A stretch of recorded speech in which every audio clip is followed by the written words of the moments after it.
Allez, préparez-vous à une tonne de chiffres et de graphiques. Je sais, vous n'en demandiez pas tant. Allô, c'est Karine de Mon Coin Lecture et bienvenue dans la vidéo qui n'intéresse que moi, c'est-à-dire mes statistiques de lecture de l'année 2025. Ceux qui me côtoient au quotidien le savent, j'adore faire des stats, j'en fais pour tout et j'ai un méga fichier de lecture dans lequel je rentre tous les livres que je lis avec tout plein de choses pour pouvoir faire des graphiques par la suite. Là d'ailleurs, je vous avoue, j'ai l'impression qu'il y a eu une mise à jour de Sheets parce que je le fais sur Sheets et là, il y a des fonctions qui semblent pas fonctionner comme avant. Fait que là, mon journal 2026, là, il est tout croche. Fait que je suis vraiment insultée. Je me demande si je changerai pas de plateforme. Oui, à ce point-là. Et ça, même si ça représente une job épouvantable. Je peux pas vous imaginer comment il y a de formules dans ça. Mais ça m'amuse. Let's go, on va aller voir mes tableaux et mes graphiques. Alors, on va commencer globalement. Cette année, en 2025, j'ai lu 160 livres. Si je regarde la moyenne des dernières années, ça se tient pas mal. Je me tiens pas mal dans ce coin-là. Il y a une époque où je lisais beaucoup plus. C'était plus entre 200 et 300 livres, mais là, 150-200, là, c'est pas mal ça d'habitude. En 2024, j'en avais 169, en 2023, 154, 207 en 2022, 166 en 2021 et 201 en 2020. Fait que je me tiens pas mal là-dedans. Ces 160 livres-là, ça représente 58 331 pages. Ça, je peux pas dire pour les années d'avant, mais ça doit ressembler également. Et si on regarde les graphiques par mois, on remarque donc qu'il y a 2 mois où j'ai plus lu de livres et de pages, c'est-à-dire au mois de juin et au mois d'août.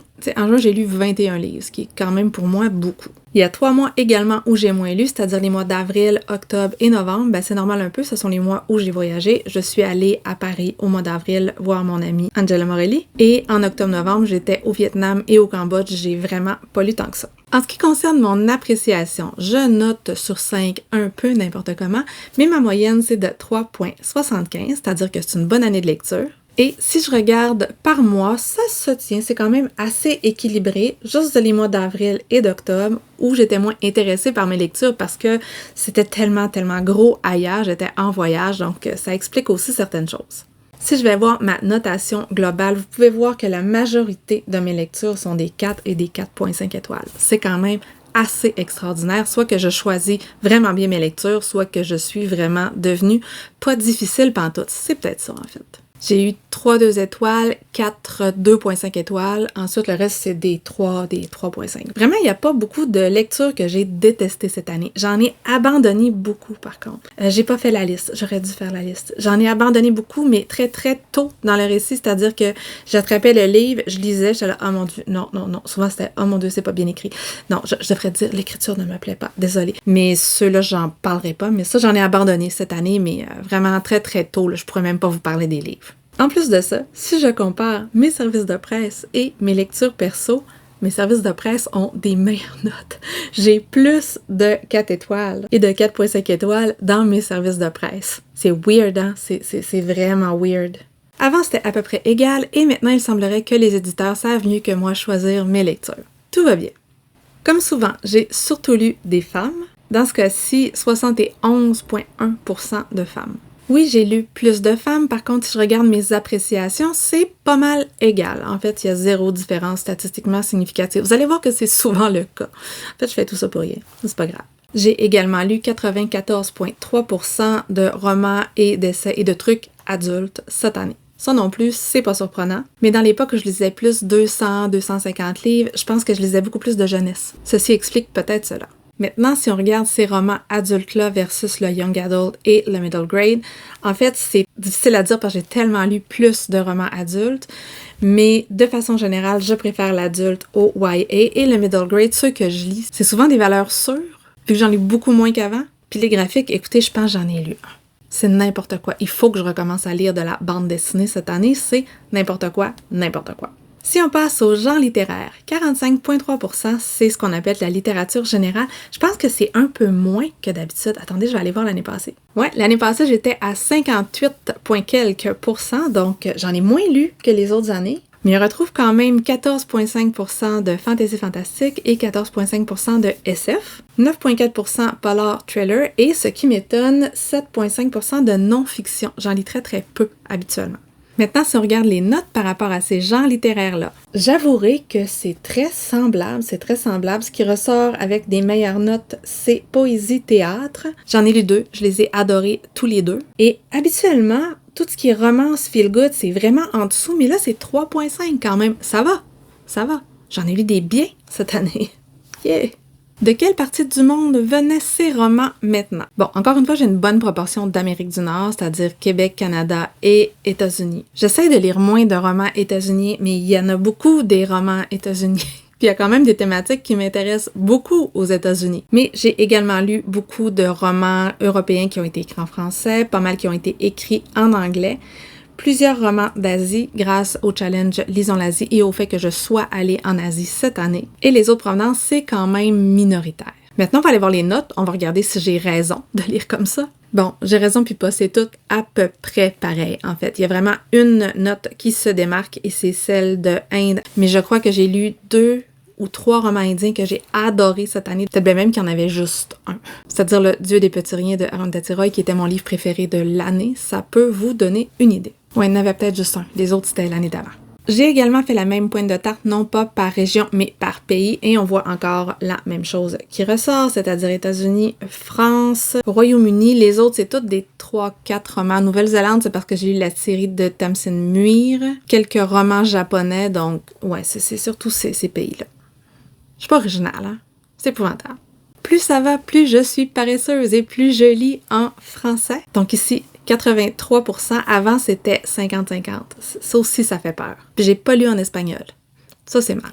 Si on se concentre sur la date de publication, comme on peut voir, j'ai vraiment lu davantage de romans récents, c'est-à-dire presque 40 de 2025, 30 de 2024 et 50 qui avaient été écrits entre 2020 et 2023. Et souvent, ça a été traduit en français plus tard, mais écrit en anglais ou dans sa langue entre 2020 et 2023 parce que j'écris toujours la date de la première publication. Ce que ça nous dit également, c'est que j'ai pratiquement pas lu de classiques. Si vous regardez mes challenges classiques, vous allez comprendre que c'est fort vrai.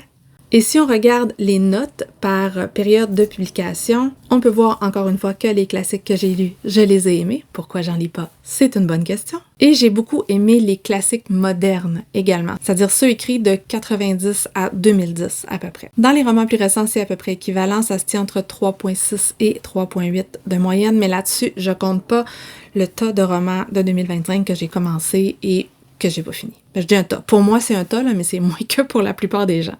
Maintenant, quelle est la longueur des romans que je lis?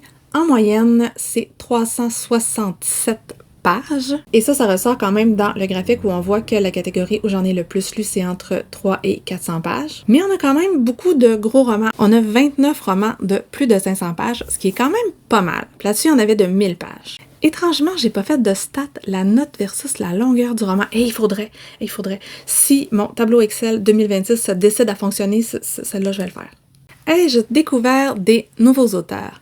Oui, j'ai découvert 82 nouveaux auteurs cette année, ce qui est un peu plus que 50% des auteurs que j'ai lus. Et étonnamment, si je vais voir, là, la moyenne des notes pour les nouveaux auteurs versus les anciens auteurs est pareille. Avant, les anciens étaient toujours plus hauts, puis là, cette année, non, c'est pareil. Zéro différence. Est-ce que mes livres restent longtemps dans ma pile à lire? Est-ce que c'est une question? Et vous allez comprendre pourquoi. C'est-à-dire que souvent, là, quand j'achète un e-book, je lis tout de suite. Puis ce qui biaise un peu cette statistique-là, c'est que les livres audio que je vais écouter sur audio ou sur des plateformes, ben ils comptent pas dans la pile parce que je les avais pas avant, puis souvent je décide on the spot de les écouter. Donc j'ai lu 66 ouvrages qui étaient sur ma pile depuis moins d'1 mois. C'est décourageant. Ensuite, 33 qui étaient là depuis moins de 3 mois et 13 qui étaient là depuis moins de 6 mois. Ça fait beaucoup, là. Quand on additionne tout ça, ça fait beaucoup. 66, 33, ça fait 99, ça fait 112 sur 160 que j'avais dans ma pile depuis moins de 6 mois. Est-ce que vous voulez vraiment voir l'état de ma pile présentement? C'est n'importe quoi. Je suis faible. Et le pire dans tout ça, c'est que quand on regarde les notes que je donne à ces romans-là, on peut pas dire que ceux qui étaient là depuis le moins longtemps, ce soient les meilleures notes. Bon, est-ce que ça a une signification statistique? Je pense pas. Mais si on regarde le graphique quand même, on se dit que ouais, ça donne à réfléchir, ça donne à réfléchir. Peut-être que je devrais lire mes vieilleries. Bon, j'ai beaucoup d'autres statistiques. J'en ai sur les thèmes, j'en ai sur l'appartenance ethnique des auteurs, j'en ai sur la provenance du livre, genre j'ai acheté, c'est un SPT. J'ai plein de stats. Mais là, j'ai un gros problème, c'est que je manque de batterie, donc on va abréger. Je vais quand même vous dire qu'au niveau des séries, la bonne nouvelle, c'est que j'ai continué plus de séries que j'en ai commencé. C'est-à-dire que j'en ai commencé 14, j'en ai continué 19 et j'en ai fini 3. J'avais également des stats sur les maisons d'édition, mais il y en avait tellement que c'était pas hyper pertinent. J'ai des statistiques par mois sur tout ce dont je viens de vous parler. Oui, je suis un peu cinglée, je sais. Et on va terminer avec la carte du monde de cette année. Pour une raison que je comprends pas, je suis pas certaine si les couleurs fonctionnent, mais on remarquera que j'ai ajouté 3 nouveaux pays à ma carte globale, c'est-à-dire le Kyrgyzstan, la Papouasie-Nouvelle-Guinée et la Palestine. Bon, ils rentrent pas dans la carte là pour plein de raisons, mais bon, on comprend. Alors voilà, c'était tout pour cette vidéo remplie de chiffres et de statistiques. Et plus ça va, plus je réalise que je fais beaucoup trop de stats parce qu'il y a plein de trucs qui sont non utilisables. Et là, ce que vous voyez pas, là, c'est que je vais avoir vraiment de la misère au montage parce que j'ai changé l'ordre 8 fois en cours de tournage. Donc c'est n'importe quoi.